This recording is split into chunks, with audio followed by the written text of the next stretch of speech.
Hello everyone, welcome to my channel Smart Edulogic. ಇವತ್ತಿನ video concept Kannada ವ್ಯಾಕರಣ ಮಾಹಿತಿ. Let start. Kannada ವರ್ಣಮಾಲೆ ಅಂದರೆ ಕನ್ನಡದಲ್ಲಿ ಒಟ್ಟು 49 ಅಕ್ಷರಗಳಿವೆ. ಆಯಿತಾ? ಇವುಗಳನ್ನು ನಾವು ವರ್ಣಗಳು ಅಂತ ಹೇಳಿ ಕರಿತೀವಿ. ಈ ಅಕ್ಷರಗಳ ಒಂದು ಸೀರಿಯಲ್ ಆಗಿ ಏನು ಜೋಡಣೆ ಆಗಿದಾವಲ್ಲ, ಅದಿಂದ ಹಳಕ್ಷಜ್ಞವರೆಗೂ, ಅದಕ್ಕೆ ನಾವೇನಂತ ಕರಿತೀವಿ? ವರ್ಣಮಾಲೆ ಅಂತ ಕರಿತೀವಿ. ಅಕ್ಷರಗಳ ಈ ಕ್ರಮಬದ್ಧ ಜೋಡಣೆಗೆ ನಾವು ವರ್ಣಮಾಲೆ ಅಂತ ಕರಿತೀವಿ. ಒಟ್ಟು ಕನ್ನಡದಲ್ಲಿ 49 ಅಕ್ಷರಗಳು ಇದ್ದಾವೆ. ಈ ವರ್ಣಮಾಲೆಯ ಅಕ್ಷರನ 3 ವಿಧಗಳಲ್ಲಿ ವಿಂಗಡಿಸಿದ್ದಾರೆ. ಸೊ ಯಾವುದು 3 ವಿಧಗಳು? ಸ್ವರಾಕ್ಷರಗಳು, ವ್ಯಂಜನಾಕ್ಷರಗಳು ಮತ್ತು ಯೋಗ ವಾಹಕಗಳು. ವರ್ಣಮಾಲೆಯ ಎಷ್ಟು ವಿಧಗಳಾಗಿ ವಿಂಗಡಿಸಿದ್ದಾರೆ ಅಂತ ಕೇಳಿದ್ರೆ 3 ವಿಧಗಳು ಅಂತ ಹೇಳಬೇಕು. ಅದು ಸ್ವರಾಕ್ಷರ, ವ್ಯಂಜನಾಕ್ಷರಗಳು ಮತ್ತು ಯೋಗ ವಾಹಕಗಳು. ಏನಿದು ಸ್ವರಾಕ್ಷರ, ವ್ಯಂಜನಾಕ್ಷರ, ಯೋಗ ವಾಹಕಗಳು ಅಂತ ನೆಕ್ಸ್ಟ್ ಸ್ಲೈಡಲ್ಲಿ ನೋಡೋಣ. ಸ್ವರಾಕ್ಷರಗಳು ಅಂದರೆ ಸ್ವತಂತ್ರವಾಗಿ ಉಚ್ಚರಿಸಲಾಗುವಂತಹ ಅಕ್ಷರಗಳಿಗೆ ಸ್ವರಾಕ್ಷರಗಳು ಅಂತ ಕರಿತೀವಿ. ಸ್ವತಂತ್ರವಾಗಿ, ಆಯಿತಾ? ಇದು ಎಷ್ಟು ಸ್ವರಾಕ್ಷರಗಳಿದ್ದಾವೆ? ಒಟ್ಟಾರೆ 13 ಸ್ವರಾಕ್ಷರಗಳು ಇದ್ದಾವೆ. ಆಯಿತಾ? ಈ ಸ್ವರಾಕ್ಷರಗಳನ್ನು 2 ವಿಧಗಳಾಗಿ ವಿಂಗಡಣೆಯನ್ನು ಮಾಡಿದ್ದಾರೆ. 2 ವಿಧ ಇದರಲ್ಲಿ ಸ್ವರಾಕ್ಷರದಲ್ಲಿ. ಒಂದು ಋಸಸ್ವರ, ಇನ್ನೊಂದು ಬಂದು ದೀರ್ಘಸ್ವರ. ಆಯಿತಾ? ಹಾಗಂದ್ರೆ ಋಸಸ್ವರ ಅಂತಂದರೆ ಏನು? ಋಸಸ್ವರ ಅಂದರೆ ಒಂದು ಮಾತ್ರ ಕಾಲದಲ್ಲಿ ಉಚ್ಚರಿಸಲಾಗುವ ಅಕ್ಷರಗಳಿಗೆ ನಾವೇನಂತ ಕರಿತೀವಿ? ಋಸಸ್ವರ. ಏನು? ಒಂದು ಮಾತ್ರ ಕಾಲದಲ್ಲಿ ಉಚ್ಚರಿಸಲಾಗುವ ಅಕ್ಷರಗಳು. ಇದನ್ನೇನು ಹೇಳಬೇಕಾಗಿರೋದಿಲ್ಲ. ಪಟ್ಟಂತ 1 ಸೆಕೆಂಡಲ್ಲಿ ಹೇಳುವಂತಹ ಅಕ್ಷರಗಳಿಗೆ ನಾವೇನಂತೀವಿ? ಋಸಸ್ವರ. ಯಾವ್ಯಾವು ಋಸಸ್ವರಗಳು? ಅ, ಇ, ಉ, ರು, ಎ, ಓ. ಇವಿಷ್ಟು ಏನು? ಋಸಸ್ವರಗಳು. ಇವೆಷ್ಟಿದ್ದಾವೆ? ಇವು 6 ಅಕ್ಷರಗಳಿದ್ದಾವೆ. ಇವು ಋಸಸ್ವರ, ಒಂದು ಮಾತ್ರ ಕಾಲದಲ್ಲಿ ಉಚ್ಚರಿಸುವಂತಹ ಅಕ್ಷರಗಳು. ಹಾಗಾದರೆ ದೀರ್ಘಸ್ವರ ಅಂದರೆ ಏನು? 2 ಮಾತ್ರ ಕಾಲದಲ್ಲಿ ಉಚ್ಚರಿಸಲಾಗುವಂತಹ ಅಕ್ಷರಗಳಿಗೆ ದೀರ್ಘಸ್ವರ ಅಂತ ಕರೀತಾರೆ. ಹೆಸರಿನಲ್ಲೇ ಇದೆ ದೀರ್ಘಸ್ವರ, ಸ್ವಲ್ಪ ಎಳೆದು ಹೇಳುವಂಥದ್ದು. ಹಾಗಂದ್ರೆ ಯಾವ್ಯಾವು ದೀರ್ಘಸ್ವರ?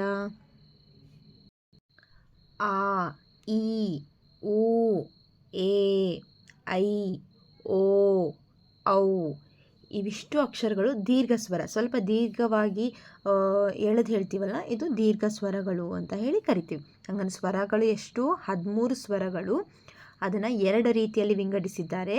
ಅದರಲ್ಲಿ 2 ವಿಧ, ಋಸಸ್ವರ ಮತ್ತು ದೀರ್ಘಸ್ವರ. ಆಯಿತಾ?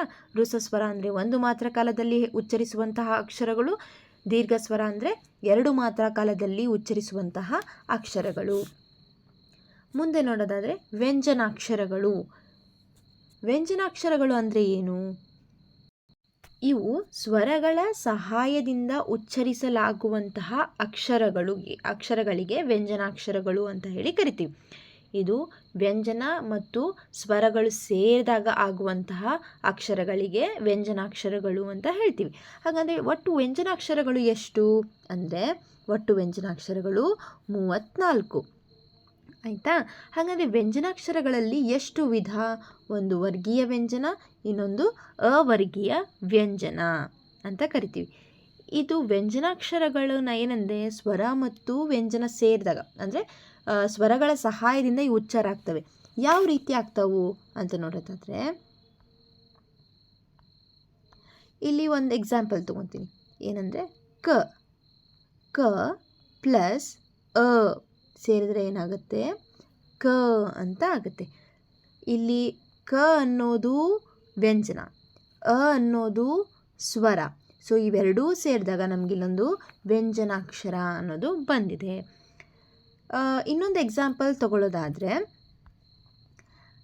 ಇಲ್ಲಿ ಇನ್ನೊಂದು ಚ plus A is equal to ಚೇ ಅಂತ ಬಂತು. ಇಲ್ಲೇನಾಯಿತು? ಚ ಅನ್ನೋದು ವ್ಯಂಜನ, ಎ ಅನ್ನೋದು ಸ್ವರ. ಸೊ ಇವೆರಡೂ ಸೇರಿದಾಗ ಬಂದಿರುವಂಥದ್ದು ನಮಗೆ ಚೇ. ಇದೇನು? ವ್ಯಂಜನಾಕ್ಷರ. ಅರ್ಥ ಆಯ್ತಾ? ಈಗ ನಾವು ಇವೆರಡು ವಿಧಗಳ ಬಗ್ಗೆ ತಿಳ್ಕೊಳ್ಳೋಣ. ಮೊದಲನೇದು ವರ್ಗೀಯ ವ್ಯಂಜನ. ವರ್ಗೀಯ ವ್ಯಂಜನ ಅಂದರೆ ಏನು?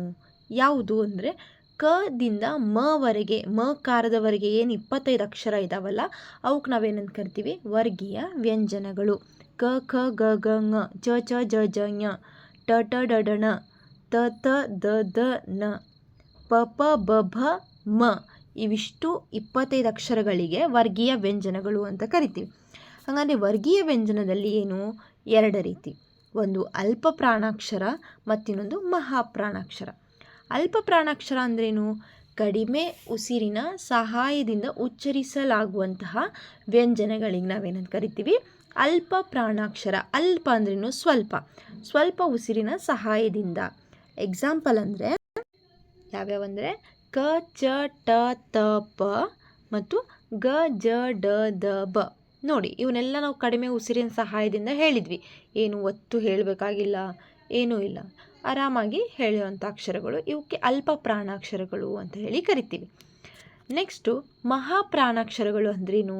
ಇದು ಹೆಚ್ಚು ಉಸಿರಿನ ಸಹಾಯದಿಂದ ಉಚ್ಚರಿಸಲಾಗುವಂತಹ ವ್ಯಂಜನಗಳಿಗೆ ಮಹಾಪ್ರಾಣಾಕ್ಷರಗಳು ಅಂತ ಹೇಳಿ ಕರಿತೀವಿ. ಇದು ಸ್ವಲ್ಪ ಒತ್ತಿ ಹೇಳುವಂತಹ ಅಕ್ಷರಗಳು. ಯಾವುದಿದು? ಖ ಛ ಠ ಥ ಫ ಘ ಝ ಢ ಧ ಭ. ಇವಕ್ಕೇನಂತೀವಿ ಮಹಾಪ್ರಾಣಾಕ್ಷರಗಳು ಅಂತ ಕರಿತೀವಿ. ಹೆಚ್ಚು ಉಸಿರಿನ ಸಹಾಯ ಮತ್ತು ಹೆಚ್ಚು ಒತ್ತು ಕೊಟ್ಟು ಹೇಳುವಂತಹ ಅಕ್ಷರಗಳು. ಉಳಿದಿರೋ ಅಕ್ಷರಗಳು ಯಾವುದೀಗ? ಅನುನಾಸಿಕ ಅಕ್ಷರಗಳು. ಅನುನಾಸಿಕ ಅಕ್ಷರಗಳು ಅಂತಂದರೆ ಮೂಗಿನ ಸಹಾಯದಿಂದ ಉಚ್ಚರಿಸಲಾಗುವ ವ್ಯಂಜನಗಳು ಅನುನಾಸಿಕ ಅಕ್ಷರಗಳು ಅಂತ ಕರಿತೀವಿ. ಅವು ಯಾವಂದರೆ ङ ಯ ನ ನ ಮ. ಇವೆಲ್ಲ ಏನು ನಾವು ಮೂಗಿಂದ ಹೇಳ್ತೀವಲ್ಲ, ಅದಕ್ಕೆ ಇದನ್ನು ಅನುನಾಸಿಕಾಕ್ಷರಗಳು. ನಾಸಿಕ ಅಂದರೆ ಮೂಗಲ್ವಾ, ಅನುನಾಸಿಕಾಕ್ಷರಗಳು ಅಂತ ಕರಿತೀವಿ. ನೆಕ್ಸ್ಟ್ ಇನ್ನೊಂದು ಇದು ಯಾವುದು ಉಳಿತು ಅಂದರೆ ಅವರ್ಗೀಯ ವ್ಯಂಜನ. ಇದು ಅವರ್ಗೀಯ ವ್ಯಂಜನ ಅಂದರೆ ಯಕಾರದಿಂದ ಳಕಾರದವರೆಗಿನ 9 ಅಕ್ಷರಗಳಿಗೆ ನಾವೇನಂತ ಕರಿತೀವಿ ಅವರ್ಗೀಯ ವ್ಯಂಜನ. ಹಾಗಾದರೆ ವರ್ಗೀಯದು ಇದ್ದಿದ್ದು 25 ಆದರೆ ಅವರ್ಗೀಯದು 9. ಸೊ ಒಟ್ಟಾರೆ ಎಷ್ಟಾಯಿತು ಅಂದರೆ 34 ವ್ಯಂಜನಾಕ್ಷರಗಳಾದವು. ಅವರ್ಗೀಯ ವ್ಯಂಜನದಲ್ಲಿ ಯ ರ ಲ ವ ಶ ಶ ಸ ಹ ಳ ಅವು ಬಂದು. ಮುಂದೆ ನೋಡೋದಾದರೆ ಮೂರನೇ ಒಂದು ವಿಧ ಯಾವುದು ವರ್ಣಮಾಲೆದಂದರೆ ಯೋಗವಾಹಕಗಳು. ಯೋಗವಾಹಕ ಅಂದರೆ ಜೊತೆಗೂಡಿ ಹೋಗು ಎಂದರ್ಥ. ಇವು ಯಾವುದಾದ್ರೂ ಒಂದು ಸ್ವರಾಕ್ಷರದ ಜೊತೆಗೆ ಕೂಡಿಕೊಂಡಾಗ ಮಾತ್ರ ಉಚ್ಚರಿಸೋಕ್ಕೆ ಸಾಧ್ಯ. ಇದು ಅನುಸ್ವಾರ, ಇದು ಒಂದನ್ನೇ ನಾವು ಉಚ್ಚಾರ ಮಾಡೋಕ್ಕಾಗಲ್ಲ. ಒಂದು ಸ್ವರದ ಜೊತೆಗೆ ಸೇರಿಕೊಂಡಾಗ, ಯಾವುದಾದ್ರೂ ಒಂದು ಸ್ವರಾಕ್ಷರದ ಜೊತೆಗೆ ಸೇರಿಕೊಂಡಾಗ ಮಾತ್ರ ಇದನ್ನು ನಾವು ಉಚ್ಚರಿಸ್ತೀವಿ. ಇದರಲ್ಲಿ 2 ವಿಧವಾಗಿ ಬರ್ತವೆ. ಒಂದು ಅನುಸ್ವಾರ ಮತ್ತು ಇನ್ನೊಂದು ವಿಸರ್ಗ ಅಂತ ಹೇಳಿ ಬರುತ್ತೆ. ಇದನ್ನು ನಾವು ನೋಡಿರ್ತೀವಿ. ಈಗ ಎಕ್ಸಾಂಪಲ್, ಅನುಸ್ವಾರಕ್ಕೆ ಎಕ್ಸಾಂಪಲ್ ಕೊಡಬೇಕು ಅಂತಂದರೆ ಸಿಂಹ. ಇಲ್ಲಿ ನಾವೇನು ಮಾಡಿದ್ವಿ, ಇಲ್ಲಿ ಇದನ್ನು ಬಳಸ್ಕೊಂಡ್ವಲ್ಲ ಅನುಸ್ವಾರನ, ಅವಾಗ ಮಾತ್ರ ನಾವು ಇದನ್ನ ಹೇಳ್ಬೋದು. ನೆಕ್ಸ್ಟ್ ಇನ್ನೊಂದು ಬರೋದು, ಇದಕ್ಕೆ ಹೇಳಬೇಕು ಅಂದರೆ ದುಃಖ. ಇದನ್ನು ನಾವು ಹೇಳ್ಬೋದು. ಇಲ್ಲಿ ಒಂದು ವಿಸರ್ಗನವನ್ನು ಬಳಸ್ಕೊಂಡಲ್ಲ, ಅದೇ ಥರ. ಇದಿಷ್ಟು ಕನ್ನಡ ವ್ಯಾಕರಣ ಮಾಹಿತಿಗೆ ಸಂಬಂಧಪಟ್ಟಂಥ ಒಂದಿಷ್ಟು ಇವತ್ತಿನ ವಿಡಿಯೋ ಆಗಿತ್ತು. ಸೊ ಇದರ ಮೇಲೆ ಸ್ವಲ್ಪ ಅಭ್ಯಾಸವನ್ನು ಬಿಡಿಸೋಣ. ಒಂದು ಸ್ವಲ್ಪ ಪ್ರಶ್ನೆಗಳ ಜೊತೆಗೆ ಮುಂದಿನ ವಿಡಿಯೋದಲ್ಲಿ ಸಿಗ್ತೀನಿ. ಸೊ ಇನ್ನೂ ಯಾರೆಲ್ಲ ಸಬ್ಸ್ಕ್ರೈಬ್ ಮಾಡಿಲ್ಲ, ಪ್ಲೀಸ್ ಸಬ್ಸ್ಕ್ರೈಬ್ ಮಾಡಿ, ಹಾಗೆ ಸಪೋರ್ಟ್ ಮಾಡಿ. Thank you for watching.